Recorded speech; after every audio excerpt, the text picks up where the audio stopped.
Alors, je suis Christelle Record, je suis éleveuse bovin viande. J'élève des brunes des Alpes pour faire du veau sous la mer. Un veau qui part d'ici, un produit fini de qualité. Il part donc à Rungis où il alimente les boucheries et restaurants parisiennes. Et l'autre partie part directement à la roulotte, à l'épicerie d'ici. L'épicerie d'ici, c'est un projet qui date de 3 ans. Il est né le 1er octobre 2021. Il démarre du confinement où il y a eu fermeture des marchés, donc j'ai tout de suite réagi parce que j'avais quand même ce projet depuis très longtemps de drive. Et donc on a fait ça pendant 2 mois, c'était bénévole et solidaire, tout a été reversé aux producteurs, nous c'était vraiment dans la solidarité du moment, quoi. Et on avait environ 120, on est arrivé jusqu'à 220 commandes par semaine. Et le dernier jour, on a fait 220 commandes, on a fait 10 000 € en 2 heures, enfin un truc énorme, quoi. Donc après, on a pris un petit temps de pause parce que c'était quand même assez lourd avec la ferme et le travail avec les producteurs, etc. et les clients. Et on a décidé de continuer le drive, donc on l'a fait pendant 1 an avec rapidement beaucoup de constats. Qu'aujourd'hui, les gens, à 18h30, ils se posent la question de ce qu'ils vont manger à 19h. Donc c'est pas un drive que ça va marcher. Et puis la récurrence du drive et de la commande, c'est un oubli, c'est « ah, je suis après l'horaire, etc. » Donc c'est pas possible, ça fonctionnait pas. Donc c'est de là l'idée de faire autre chose. Et une amie m'a soufflé dans l'oreille, il faut que tu fasses un magasin au bord de la route avec un parking. Les gens voient le parking, voient le magasin, voient le parking, donc c'est facile, on peut s'y garer, il n'y a pas besoin d'aller, voilà. Donc on a laissé cheminer l'idée. Et en parallèle, j'ai continué mon travail d'agricultrice, que je suis encore aujourd'hui. Et je suis allée faire des foins à Bolou chez un apiculteur qui a un fils qui est charpentier et qui venait de terminer une roulotte, parce que lui il fait du couchage. Et donc il me dit, si tu veux venir visiter la roulotte, il était assez fier de son travail, il pouvait, c'était magnifique. Et donc il a ouvert les portes, j'ai pas eu besoin de monter, j'ai été aspirée, quoi.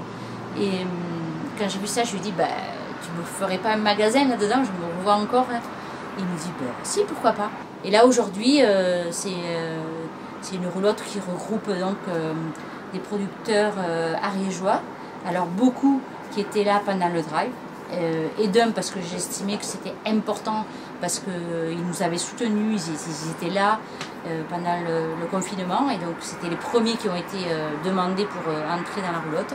Après, je suis allée en chercher d'autres produits, d'autres producteurs. On est allé en chercher un petit peu à l'extérieur. On a un petit rayon d'ailleurs, où on va chercher les chips à l'Aveyron, le riz dans l'Aude. Et aujourd'hui, c'est les producteurs qui nous appellent et qui nous disent « Est-ce que je peux venir dans ta roulotte ?» Voilà. Je suis allée manger à Saint-Géron, à l'auberge d'Antan. Et à côté de moi se trouvait Emmanuelle Jarry, qui est la présidente de ce jury et qui est aussi la conceptrice de C'est meilleur quand c'est bon.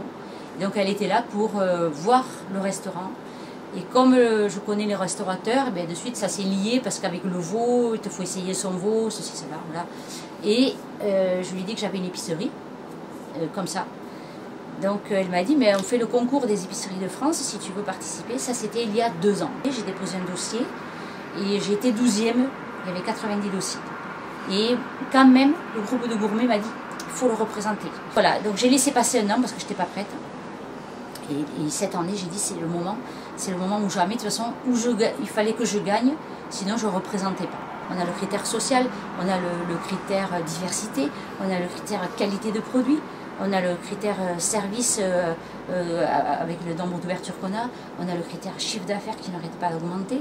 Donc vraiment, je me disais, c'est pas possible. Puis il y a une âme ici, voilà, on peut la sentir. Et donc, voilà, j'ai déposé le dossier.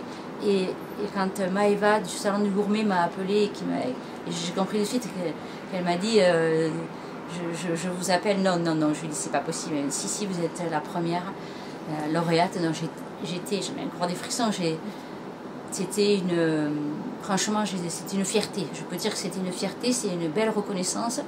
Et c'est aussi une reconnaissance pour tous les producteurs qui sont ici et pour l'Ariège, parce que on a parlé de l'Ariège partout, au JT de TF1, au JT de France 2, et il y en a d'autres qui font ça, heureusement. Mais je veux dire, pour moi, je portais avec moi 145 producteurs et enfin, la médaille je la partage et j'en suis fière et ça nous arrange à nous aussi, ça fait venir beaucoup de monde du coup. Et derrière c'est l'économie de l'agriculture ariégeoise aussi qui est valorisée et qui en prend tous les bénéfices, quoi.